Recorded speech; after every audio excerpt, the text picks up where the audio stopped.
अगर कोई जहर खाए, आर्सेनिक, पारा, सखियां खाए, तो हिंदू के ऊपर भी असर करेगा, मुसलमान के ऊपर भी असर करेगा या नहीं करेगा? जैसे आपका बैंक का अकाउंट है ना, आपके बैंक का एक अकाउंट है, उस अकाउंट में जो आप डालते हैं, जो निकालते हैं, वो आपका टेम्परेरी अकाउंट है। लेकिन ये जो आपके कर्माशय का अकाउंट है, ये आपका परमानेंट ऐसा अकाउंट है जो जन्म जन्मों से आपके साथ चल रहा है। और जब तक आपकी आत्मा का मोक्ष नहीं हो जाता, तब तक आपका ये हिसाब किताब चलता रहेगा। और हर कर्म जो आप करते हैं उसका फल भुगतना ही पड़ेगा। गीता में अगली बात कही है ना कि कर्म करो, लेकिन कर्म करते हुए कर्ता भाव मत रखो, निष्काम कर्म करो, फल की आशा मत करो। आप कोई लंगर चलाते हैं, अब ये अगले स्टेज की बात है, अभी तो आप पहली स्टेज पे रहें। आपको कर्म करना है, आप सब गृहस्थ व्यक्ति हैं। मेरा जन्म एक व्यापारी परिवार में हुआ। जो सच्चा व्यापारी है ना, जो अच्छा व्यापारी है, जो अपना लाभ कमाना चाहता है, वो अपने बही खाते में जो पहला पन्ना रखता है ना, वो धर्मादय का पन्ना रखता है। वो जो कमाता है उसका 10% दूसरों की सेवा में जरूर लगाता है, और जो 10% दूसरों की सेवा में लगाता है उसको कभी भी नुकसान नहीं होता, उसको कभी भी कोई हानि नहीं होती। क्यों? क्योंकि उनको धर्म का, कर्मफल का पता है। तो आपको भी आत्मा की अमरता समझ आई? आई कि नहीं आई? स्पष्ट हुई? हमने कोई ढोंग आडंबर पाखंड की बात की? हमारा सनातन अलग कैसे है, ये स्पष्ट हुआ। आत्मा अमर है तो पुनर्जन्म है या नहीं है? हमने पुनर्जन्म की बात की, तो कोई ढोंग आडंबर की बात की? आपके सामने वैज्ञानिकों के प्रमाण दिए, आप उनको गूगल करो, उनके रिसर्च पेपर देखो, उनके सारे प्रमाण देखो, और प्रमाण मान ले तब आप मानिए कि पुनर्जन्म होता है। अब आत्मा अमर है और यदि पुनर्जन्म होता है तो कर्मफल है या नहीं है? और यदि कर्मफल है तो कर्मफल में केवल मनुष्य ऐसा जीव है जो पाप या पुण्य कर सकता है। बाकी जितनी भी योनियां हैं, कोई अंडे से पैदा होता है, कोई आसमान में उड़ता है, कोई जमीन पर रेंगता है, कोई जल में रहता है, कोई गाय है, कोई बैल है, कोई घोड़ा है, कोई गधा है, कोई आम का पेड़ है, कोई बबूल का पेड़ है, ये सब कोई पुण्य कर सकते हैं, पाप कर सकते हैं? इनके पास बहुत कम बुद्धि होती है, ज्यादा बुद्धि नहीं होती। इनके पास सीमित क्षमताएं होती हैं। जैसे अभी वकील साहब आए ना, तो वकील साहब फिर आ जाओ, दोबारा आप खड़े रहो यहां। हर व्यक्ति को, हर नागरिक को कुछ अधिकार मिले हैं ना, संविधान ने हर नागरिक को कुछ अधिकार दिए हैं कि हम कहीं भी जा सकते हैं, आ सकते हैं, कुछ भी खा सकते हैं, पी सकते हैं, हम एक निश्चित सीमा तक चाकू अपने साथ लेकर चल सकते हैं, मोटरसाइकिल का प्रयोग कर सकते हैं, स्कूटर का प्रयोग कर सकते हैं, घोड़े का, ट्रेन का प्रयोग कर सकते हैं कि नहीं कर सकते? बाजार में जा सकते हैं, बाजार में हमारे सामने कोई माता बहन चैन पहनकर जा रही है और हम यदि उसकी चैन छीन लें तो हमारी पहचान हो जाएगी, तो सरकार क्या करेगी कि इसने अपने अधिकार का दुरुपयोग किया, इसलिए उसको उठाकर हवालात में बंद करेगी या नहीं करेगी? जैसा उसका क्राइम होगा। हम चाकू लेकर, अपने रसोई घर का चाकू लेकर बाजार में जा सकते हैं ना? जा सकते हैं कि नहीं जा सकते? अपने गली के नुक्कड़ पर खड़े हो सकते हैं और एक बार हम चाकू लेकर, नुक्कड़ में कोई व्यक्ति आए, गली में कोई व्यक्ति आए, जैसे आतंकवादी बम बांध कर लोगों को मार देते हैं, तो हम मार कर दूसरे को मारने में स्वतंत्र हैं या नहीं है? मार तो सकते हैं ना, अथॉरिटी है ना, चाकू है हमारे पास, व्यक्ति है, और हम जाके घोंप सकते हैं। लेकिन एक बार घोंप दिया, मारने तक की तो अथॉरिटी है, लेकिन एक बार चाकू मार दिया तो चाकू मारने के बाद पुलिस आएगी, हमें पकड़ेगी, और एक बार चाकू किसी को मार दिया तो उसके बाद पुलिस और कानून हमें चाकू पास रखने की इजाजत देगा या छीन लेगा? छीन लेगा। हथकड़ी लगा दी जाएंगी और जेल में बंद कर दिया जाएगा कि इस व्यक्ति को जो अधिकार दिए गए थे, जो स्वतंत्रता दी गई थी, इसने उसका दुरुपयोग किया है, इसलिए उसको बंद कर दिया जाए। करेगा कि नहीं करेगा? जैसा वो दुरुपयोग करेगा अधिकारों का, उतनी सीमा तक उसको बंद कर दिया जाएगा। अब जेल में कोई व्यक्ति होगा तो उसको चाकू रखने का अधिकार होगा, किसी को मारने का अधिकार होगा, किसी का मर्डर कर सकता है जेल में रहते हुए? ये तो इंसान की बनाई हुई जेल की बात करने। अपवाद स्वरूप कई बार पुलिस वाले, जेल वाले मिल जाते हैं, हो जाता है, लेकिन कोई जेल में भी रह के फिर अपराध करे तो फिर उसके साथ क्या किया जाता है वकील साहब? तब तो उसकी सजा फिर सीवियर हो जाएगी, डबल हो जाएगी। उसको फिर स्पेशल सेल में डाल दिया जाता है, स्पेशल सेल में डाल दिया जाएगा। फिर जैसे जेल, एक बड़ी जेल फेज 2 ये जेल की तरह है, बैरक बनी हुई है, रात को बैरक में चले जाओ, दिन में घूमो फिरो टहलो, लाइब्रेरी में चले जाओ, माली बन जाओ, गार्डनिंग कर लो, थोड़ा योग कर लो, थोड़ा परेड में शामिल हो जाओ, थोड़ा सा कहीं माली का काम कर लो। तो सामान्य कैदी को भी इतनी सुविधा मिलती है, लेकिन कोई उन सुविधाओं का भी दुरुपयोग करता है, कोई बड़ा अपराध करता है तो फिर उसको एक काल कोठरी में डाल दिया जाता है, स्पेशल सेल में डाल दिया जाता स्पेशल सेल में डाल दिया जाता है कि आपके पास जेल में भी घूमने की अथॉरिटी नहीं है। मतलब इसकी सीमाएं और सीमित कर दिए जाएं। अब कोई स्पेशल सेल में भी कोई पानी देने वाला, खाना देने वाला उसके साथ गाली गलौज करे, उसके साथ मारपीट करे, तो स्पेशल सेल में भी फिर उसको हथकड़ी बेड़ी लगा दी जाती है कि ये अपने हाथ पैर भी पूरे नहीं फैला सके। ये हाथ पैर फैलाएगा तो भी दूसरे को हानि पहुंचाएगा, मुंह से भी बोलेगा तो हानि पहुंचाएगा, तो उसको और बंधन में डाल दिया जाता है। अब जो आपको नागरिक घूमते हुए दिखाई दे रहे हैं ना, ये मनुष्य की योनि है। जेल के अंदर जो है वो पशु की योनि है। जेल के अंदर आप पाप पुण्य नहीं कर सकते, अलग से अपराध नहीं कर सकते। ऐसे ही आपको जो मनुष्य का शरीर मिला है, केवल इसमें आप पाप पुण्य कर सकते हैं। और जितनी भी योनियां हैं, गाय हैं, आम का पेड़ है, गाय कोई चाहे तो पुण्य कर सकती है। गाय के दूध से पेट भरता है, बच्चे का लालन पालन होता है, तो गाय को पुण्य मिलेगा या नहीं मिलेगा? सोच के बताइए। कर्म की पहली परिभाषा यह है कि जो चेष्टा पूर्वक करे, किया जाए। अब गाय दूध देती है, इसमें गाय का कोई रोल है? गाय अपनी मर्जी से दूध दे सकती है? गाय पता कर सकती है कि कौन व्यक्ति भूखा है, मैं दूध दूं तो उसका पेट भर जाएगा। जो क्राइम होता है, क्राइम में भी इंटेंशन को देखा जाता है, वकील साहब नहीं देखा जाता। देखा जाता है, इंटेंशन देखा जाता है। एक तो रोड के ऊपर हम ढूंढ के किसी को टक्कर मारे, एक गाड़ी चलाते हुए किसी की गलती से जान चली जाए जिसमें कोई इंटेंशन नहीं है, कोई दुर्भावना नहीं है, कोई चेष्टा नहीं है, तो दोनों का दंड बराबर होगा कि अलग अलग होगा? अलग अलग होगा। तो जब संविधान भी अलग अलग दंड देता है, तो कर्म की पहली थ्योरी क्या है कि जो चेष्टा पूर्वक किया जाए वही क्रिया कर्म है, जिसमें इंटेंशन हो। गाय की इंटेंशन है क्या कि मेरे दूध से किसी की जान बच जाए? नहीं है ना, तो गाय को कोई पुण्य मिलने वाला नहीं है। तो गाय को पुण्य नहीं मिलेगा। गाय का दूध कोई नहीं निकाले तो थन सड़ जाएंगे कि नहीं सड़ेंगे? आपने गाय देखा, कोई चला जाए, दूध नहीं निकले तो गाय बीमार होगी कि नहीं होगी? गाय का दूध कोई पिए नहीं पिए, गाय को ना तो पुण्य मिलेगा ना पाप मिलेगा। क्यों? क्योंकि गाय की जो योनि है, भैंस की जो योनि है, भेड़ की जो योनि है, वो सब भोग योनि है, वो जेल है। आम का पेड़ है, आपने आम तोड़ के खाए तो आम के पेड़ को पुण्य मिलेगा? आपका पेट भरा? सोच के बताइए। नहीं मिलेगा। क्यों? क्योंकि आम के ऊपर पेड़ लगा, इसमें आम का कंट्रोल नहीं है। आम का पेड़ पका, अगर हम उसको तोड़ के नहीं खाएंगे तो आम का फल वहीं पर सड़ जाएगा और सड़ के नष्ट हो जाएगा। आम के पेड़ का कोई कंट्रोल नहीं है, तो इसलिए आम का पेड़ क्या है? भोग योनि है। तो कर्म आप किस में कर सकते हैं? केवल मनुष्य के शरीर में ही आप पाप और पुण्य कर सकते हैं। ये बाकी जितनी योनियां हैं, ये तो जेल की योनियां हैं। यही सनातन कहता है या नहीं कहता?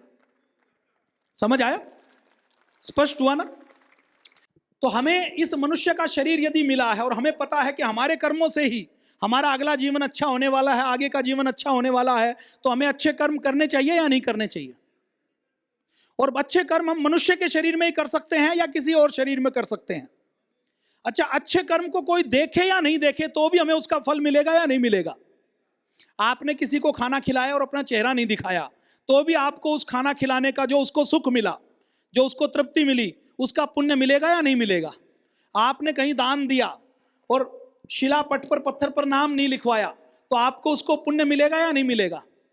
आपने कुछ अच्छा काम किया और अच्छा काम करके मंच पर आप खड़े हो गए और 1 लाख लोगों ने आपके लिए ताली बजाई, तो एक आपने जो दान दिया, लोगों ने उसके लिए ताली बजाई, तो आपने प्रशंसा ले ली ना, प्रशंसा से आपको सुख मिला, तो आपने उस पुण्य का एक भाग तालियों के रूप में भोग लिया। इसलिए जो समझदार व्यक्ति हैं वो गुप्त दान देते हैं, वो ताली भी नहीं बजवाते।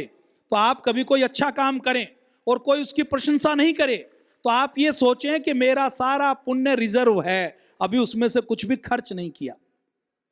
आप देखते हैं कि एक वकील एक साइन करता है तो 10,000 रुपये ले लेता है, एक सीए एक साइन करता है तो 10,000 रुपये ले लेता है, एक मजदूर पूरे दिन धूप में फावड़ा चलाता है, ईंटें ढोकर ऊपर ले जा देता है, तो उसको 500 रुपये मिलते हैं। अब वो जो मजदूर 500 रुपये पूरे दिन धूप में कमाता है, वो दुकान पर लेकर जाए और एक एसी में बैठा हुआ वकील एक साइन करने के 500 रुपये लेकर जाए, तो दोनों को जो फल मिलेगा, सामान मिलेगा, मटेरियल मिलेगा, वैल्यू होगी, वो बराबर होगी कि अलग अलग होगी? अलग अलग होगी? बराबर होगी। तो ऐसे ही कर्म करते हुए भी हम कुछ ऐसे कर्म कर सकते हैं जिससे हम ज्यादा पुण्य का लाभ ले सकते हैं। आप किसी का पेट भरते हैं तो उसको कितनी देर तक सुख मिलेगा? 5 घंटे। 5 घंटे बाद उसको दोबारा भूख लग जाएगी ना, तो दोबारा पुरानी स्थिति में आ जाएगा। आएगा कि नहीं आएगा? आपने किसी का पेट भरा तो उसको सुख कितने घंटे मिलेगा? 5-6 घंटे। सुबह भोजन करवाया तो शाम को दोबारा भूख में लगेगी कि नहीं लगेगी? तो 5 घंटे तृप्ति का पुण्य आपको मिलेगा। आपको 5-6 घंटे भोजन मिल जाएगा, उसका कई गुना होकर मिल जाएगा। लेकिन आपको ज्यादा पुण्य कमाना है तो ज्यादा दान पुण्य करना पड़ेगा, ज्यादा दूसरों का भला करना पड़ेगा। तो आप लंगर चला दीजिए, 1000, 2000, 10,000 लोगों को भोजन करवाए। आप विद्यालय खोल सकते हैं, आप कोई प्याऊ लगवा सकते हैं, आप कोई कुआं खुदवा सकते हैं, आप कोई जलाशय खुदवा सकते हैं, आप कोई हॉस्पिटल खोल सकते हैं। 100-200 बेड का आप हॉस्पिटल खोलें। 100 बेड का हॉस्पिटल खोला जाए तो उसमें 100 करोड़ का खर्च आता है। तो 100 बेड का हॉस्पिटल खोलेंगे, 100 करोड़ रुपए लगाकर हॉस्पिटल बनेगा। फिर डॉक्टरों को सैलरी देनी पड़ेगी, नर्स को सैलरी देनी पड़ेगी, जो लोग आएंगे उसको दवा देंगे। और हॉस्पिटल में लोग दवा खाएं तो जरूरी नहीं सबको लाभ हो जाए। दवा किसी को साइड इफेक्ट भी कर सकती है या नहीं कर सकती? तो 100 करोड़ रुपए खर्च करें तो आप 100 लोगों को स्वास्थ्य दे सकते हैं एक बार में। कोई 7 दिन एडमिट होगा, कोई 10 दिन एडमिट होगा, किसी की कई महीने दवाई चलेंगी, किसी को पूरा लाभ होगा, किसी को लाभ कम होगा, किसी को साइड इफेक्ट भी हो सकता है। तो आप सबको पुण्य कमाने हैं या नहीं कमाने? कमाने चाहिए कि नहीं कमाने चाहिए? अच्छा, असली व्यापारी कौन है? एक व्यापार तो ये है, आपने भारत में कमाई की, आपके पास रुपए हैं, इन रुपयों को लेकर आप अमेरिका जाएं तो अमेरिका का दुकानदार इन रुपयों को लेगा? आपके इन रुपए की कीमत अमेरिका के दुकानदार के पास है? वो कोई सामान आपको देने वाला नहीं होगा जब तक आप करेंसी कन्वर्ट नहीं करवाएंगे। आपके पास यहां पर भूमि, भवन, संपत्ति, प्लॉट, सोना, शेयर, कैश के रूप में खूब पैसा है, लेकिन अगर आप मर गए, अगले जन्म में जाएंगे, तो अगले जन्म में आपको याद रह जाए कि पिछले जन्म की आपकी ये भूमि, भवन, संपत्ति थी, तो आपको कोई देगा? अगले जन्म में आपका जन्म होगा तो साथ में आपने जो इस लाइफ में कमाया वो आपके साथ जाने वाला है क्या? आपके ओपनिंग बैलेंस में आपको मिलेगा? भूटान के राजकुमार को जो राज परिवार मिला वो उनके कर्मों के रूप में मिला या उस समय के नालंदा की भूमि का टुकड़ा मिला?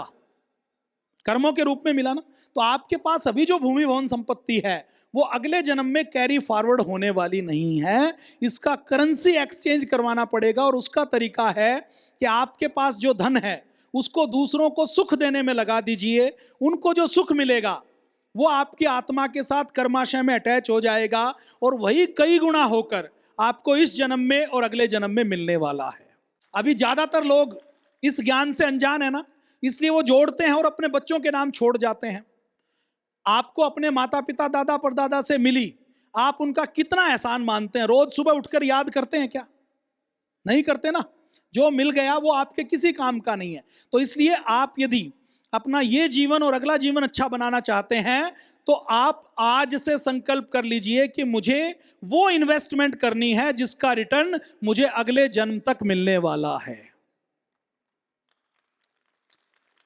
अब उसमें आपके पास अगर 10-20 लाख, 1 करोड़, 10 करोड़ हैं तो हॉस्पिटल बनाइए, लंगर चलाइए, विद्यालय खोलिए, लोगों को भोजन करवाइए, प्याऊ बनाइए, जलाशय बनाइए। पुराने लोग ये काम करते थे कि नहीं करते थे? अब अगर इतना आपके पास नहीं है, अब आप कहेंगे जी हमारे पास तो 10 लाख 20 लाख नहीं है, बच्चों की खर्चे हैं, शादी है, घर का खर्च है, मकान नहीं है, लोन चुकाना है, तो आपको पुण्य कमाना है तो आप कैसे कमाएंगे? आप शॉर्टकट में भी ज्यादा पुण्य कमा सकते हैं। जरूरी नहीं कि आपको पूरे दिन फावड़ा चलाना है। आप एक सीए की तरह, एक वकील की तरह मेहनत थोड़ी करें लेकिन दूसरों का ज्यादा भला कर सकते हैं, जिससे आप बहुत जल्दी ज्यादा कमाई कर सकते हैं। और उसका तरीका योग है। आप हॉस्पिटल नहीं खोल सकते, हॉस्पिटल के 100 करोड़ लगेंगे, लेकिन आप यदि 1 घंटे का समय दें थोड़ा सा समर्पण भाव रखें, थोड़ा सा लोगों को जोड़ें, तो 100 लोगों की योग की कक्षा चला सकते हैं कि नहीं चला सकते। एक हॉस्पिटल खोलने का जो पुण्य मिलता है वो एक योग की कक्षा चलाने से पुण्य मिलता है।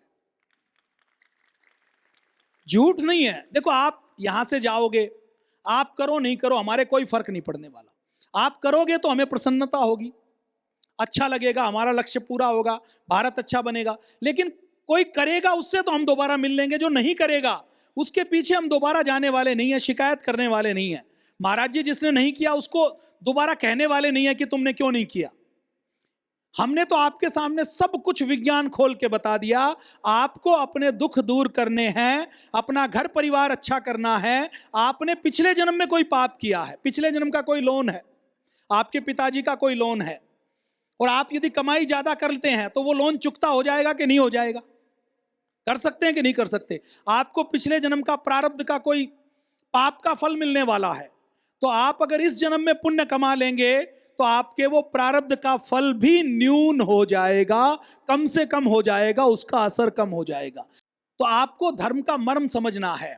अब आपको 10 लाख 20 लाख आपके पास नहीं है दान करने के लिए, तो 10 लाख 20 लाख यदि आपके पास नहीं है तो आप एक काम करिए, आज यदि किसी को एक बीमारी होती है, किसी को बीपी हुई, शुगर हुई, डायबिटीज हुआ, अर्थराइटिस हुआ, कमर में दर्द हुआ, फेफड़ों में दमा अस्थमा हुआ, माइग्रेन पेन हुआ, डिप्रेशन हुआ, एंजाइटी हुई, घुटनों का दर्द हुआ, तो किसी एक व्यक्ति को यदि घुटने बदलवाने हो, कमर का दर्द हो जाए, कमर का ऑपरेशन करवाना हो, किसी एक व्यक्ति को 40 साल की उम्र में डायबिटीज हो जाए, तो 60 साल की उम्र तक डायबिटीज का रोगी 20 साल तो जीता है ना, मरता तो नहीं है ना। तो WHO ये मानता है कि डायबिटीज यदि किसी को 40-45 साल में हो जाए और यदि वो 20 साल भी जीता है तो वो अपनी डायबिटीज को मैनेज करने में, डॉक्टर को दिखाने में, टेस्ट करवाने में, दवा खाने में, जो उसको थकान होगी, प्रोडक्टिविटी कम होगी तो उसके नौकरी व्यापार की छुट्टी होगी, हानि होगी, उसकी प्रोडक्टिविटी कम होगी, उसको डायबिटीज के कॉम्प्लिकेशन होंगे, तो इन सब के ऊपर उसको 20 साल में लगभग आज के हिसाब से 20 लाख रुपए खर्च करने पड़ते हैं। उसका 20 लाख रुपए का नुकसान होता है। अब किसी डायबिटीज के रोगी को आपने पकड़ लिया, आपके पास योग का ज्ञान है और आपने योग सिखाकर, आपने अपने 5,000 रुपए का पेट्रोल जलाकर उसके घर जाके उसको योग सिखाकर अपने 10-12 घंटे लगाकर यदि आपने उसको डायबिटीज उसकी दूर कर दी तो आपको जो पुण्य मिलेगा वो कितने लाख रुपए का मिलने वाला है? 20 लाख रुपए का मिलेगा कि नहीं मिलेगा? आपने उसका तो 20 लाख रुपए का नुकसान बचा दिया ना, बचाया कि नहीं बचाया? तो 20 लाख रुपए दान का पुण्य आपको एक व्यक्ति की डायबिटीज ठीक करने से मिल जाएगा। ऐसे ही किसी को ब्लड प्रेशर है तो उसके भी 15-20 लाख रुपए खर्च होने वाले हैं। किसी को दमा अस्थमा है, इनहेलर लेगा, स्टीरॉयड लेगा, तो उसके भी 10-20 साल तक 15-20 लाख रुपए खर्च होने वाले हैं। किसी को हार्ट में कोलेस्ट्रॉल बढ़ा हुआ है, स्टंट डलने वाले हैं, आपने योग से लौकी का जूस पिलाकर, अर्जुन की छाल पिलाकर, जो उसको नहीं पता था आपने उसको विश्वास दिलाकर उसको बचा दिया, तो उसका पुण्य आपको मिलेगा या नहीं मिलेगा? प्रकृति का सिद्धांत है या नहीं है? तो ये योग से आप एक योग की कक्षा लगाकर, आप योग शिविर लगाकर, लोगों को योग सिखाकर, लोगों के घुटने का ऑपरेशन बचाकर, कमर का ऑपरेशन बचाकर, हार्ट का ऑपरेशन बचाकर, लोगों की दवाइयों का खर्च बचाकर जो उनको लाभ होगा, आप बिल्कुल यकीन मानिए ईश्वरीय व्यवस्था है, प्रकृति की व्यवस्था है, ब्रह्मांड की व्यवस्था है। जितना उसको लाभ होगा, जितना उसका सुख मिलेगा, उसका कई गुना आपको मिलने ही वाला है। इसको कोई रोक नहीं सकता, यह प्रकृति का सिद्धांत है। तो अब आपको योग की कक्षाएं अपने लिए लगानी चाहिए कि नहीं लगानी चाहिए? आपके पास योग से शॉर्टकट और कोई तरीका है जिसमें आप लाखों रुपए का पुण्य कर सकें? आप 10 लाख 20 लाख दान नहीं कर सकते, हॉस्पिटल नहीं खोल सकते, प्याऊ नहीं बनवा सकते, कुआं नहीं बनवा सकते, आप कोई विद्यालय नहीं खोल सकते, आप लंगर नहीं चला सकते, आप रोज 1000 व्यक्तियों का पेट नहीं भर सकते, लेकिन योग का ज्ञान लेकर दूसरों को योग सिखाकर पुण्य कमा सकते हैं कि नहीं कमा सकते? तो आपको हमने रास्ता बता दिया, और ये पुण्य आप कमाएं, आप करवाएं, तो आपने किसी को शिक्षक बना दिया, और वो शिक्षक जो दूसरे लोगों के दुख दूर करेगा, दूसरे लोगों की बीमारी दूर करेगा, तो उसको अगर आपने तैयार किया है तो उसका पुण्य आपको मिलेगा कि नहीं मिलेगा? नेटवर्क मार्केटिंग का नाम सुना है, चेन मार्केटिंग का नाम सुना है।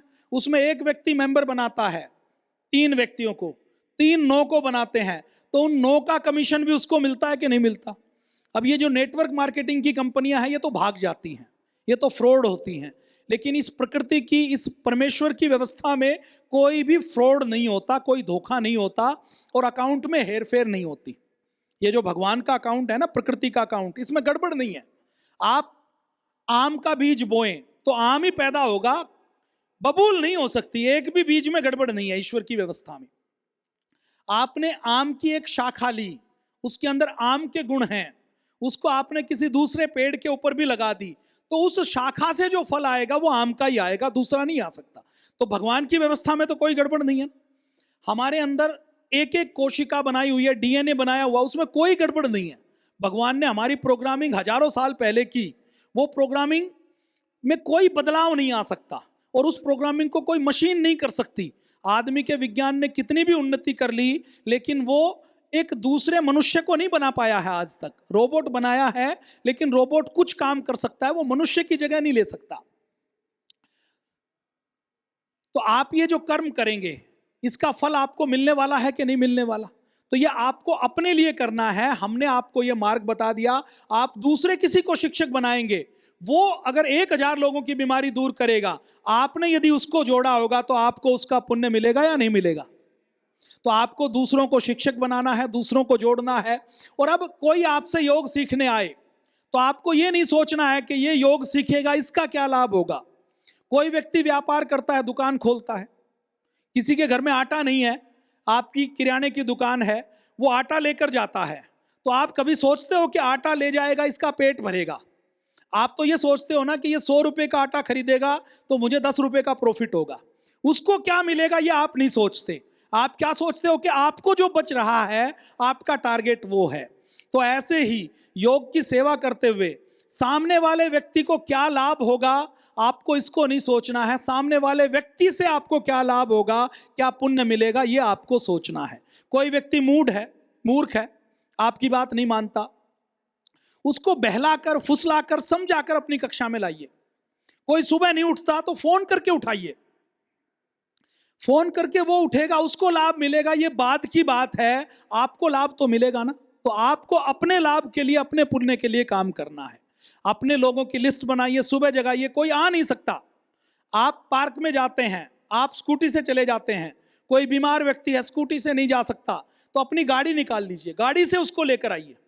आप 1 महीने तक उसको लेकर गए और आपका मान लीजिए 5000 रुपये का पेट्रोल जला और उस 1 महीने में उसकी एक बड़ी बीमारी दूर हो गई, तो 5000 रुपये में आपने तो कई लाख रुपए दान का पुण्य प्राप्त कर लिया या नहीं कर लिया। तो आपका समय लगा 1 घंटा, आप किसी ने को घर जाकर आपने सिखाया, तो आपके 1 घंटे में आपने पुण्य कमा लिया ना। तो आपको अपनी दृष्टि को बदलना है। आप दूसरों को देंगे, उससे उसको क्या मिलेगा ये बाद में देखना है, आपको क्या मिलेगा ये आपको पहले देखना है। तो ये पूरा संसार इसी पाप पुण्य पर, सुख दुख पर, इन्हीं वाइब्रेशन पर चलता है।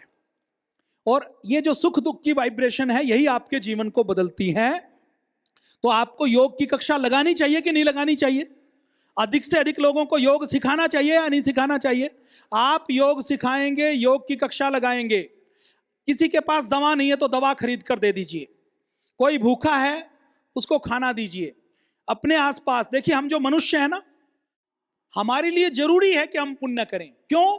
क्योंकि पाप तो हम रोज करते हैं। हम जो मल त्याग करते हैं, इससे धरती पर प्रदूषण होता है या नहीं होता? हम जल का प्रयोग करते हैं तो प्रकृति का दोहन करते हैं या नहीं करते?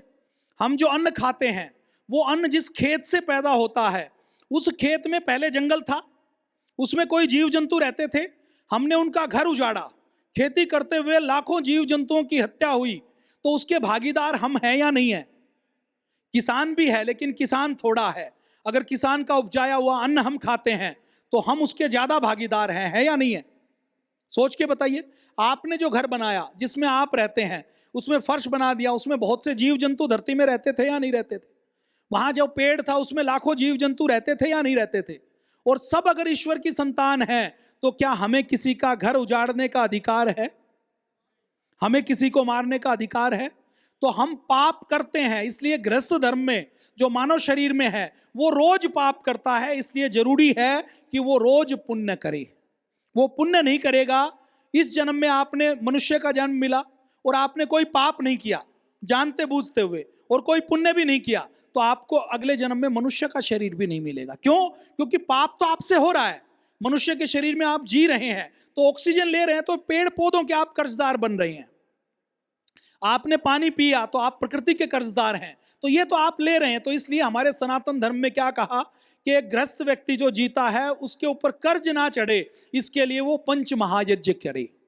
वो रोज हवन करेगा तो प्रकृति से जो ऑक्सीजन लेता है उसका कर्ज उतर जाएगा। वो जब बलि वैश्वदेव यज्ञ करेगा, कुत्ते को रोटी खिलाएगा, गाय को रोटी देगा, पक्षियों के लिए दाना डालेगा, चींटियों को खिलाएगा, तो उसने जो घर बनाया, जीव जंतुओं की हत्या हुई, उसका पाप उतर जाएगा। तो हमारा जो सनातन है ना, इसकी एक एक परंपरा वो इतना गहरा विज्ञान है जो हमारे इस जीवन को और अगले जीवन को अच्छा करने वाला है। तो आपके पाप तो होते ही हैं, आप अगर पुण्य नहीं करेंगे तो पाप तो आपके रोज हो रहे हैं। इसलिए मनुष्य का शरीर मिला है, तो मनुष्य के शरीर में ही आप पुण्य कर सकते हैं, और कोई योनि में आप पुण्य नहीं कर सकते।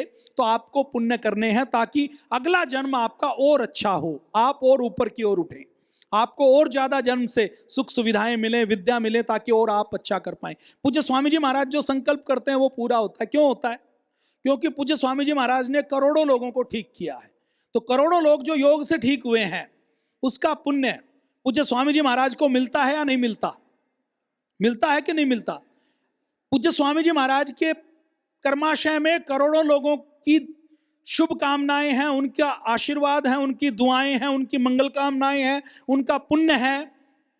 तो पूज्य स्वामी जी महाराज के खिलाफ कोई भी षड्यंत्र होता है वो सफल होता है या नहीं होता? पूज्य स्वामी जी महाराज रोज कहते हैं मेरे ऊपर शनि चढ़ाओ, तो बहुत से लोग कोशिश भी तो करते होंगे पूज्य स्वामी जी के ऊपर शनि चढ़ा दें। आज तक चढ़ा कभी? तो आपको भी पूज्य स्वामी जी महाराज का शिष्य बनकर पुण्य कमाने हैं। हमने आपको ये मार्ग बता दिया। आपकी जो कमाई है, एक नियम बना लीजिए, आपकी जो कमाई पूरे वर्ष भर हो, उस कमाई में 10% आपको अपने परिवार के लिए प्रयोग नहीं करना, वो दूसरों को का भला करने में, उनको रोटी खिलाने में, उनको अन्नदान करने में, बीमारी दूर करने में। आपके पास 1 लाख है, 10,000 आपने दान कर दिया तो 10 लाख आने का रास्ता खुल जाएगा।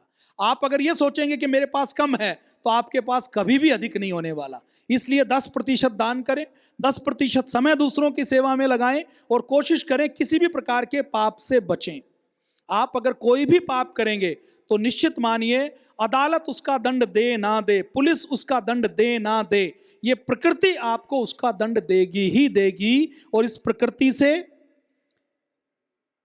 कुछ भी आपका पाप और पुण्य छुप नहीं सकता। तो आपको योग का काम करना है। योग शिक्षक हमने आपको बनाया, पूज्य स्वामी जी महाराज ने आपको योग का ज्ञान दिया, तो आप इस योग के ज्ञान से अपना ये जीवन और अगला जीवन अच्छा बना सकते हैं।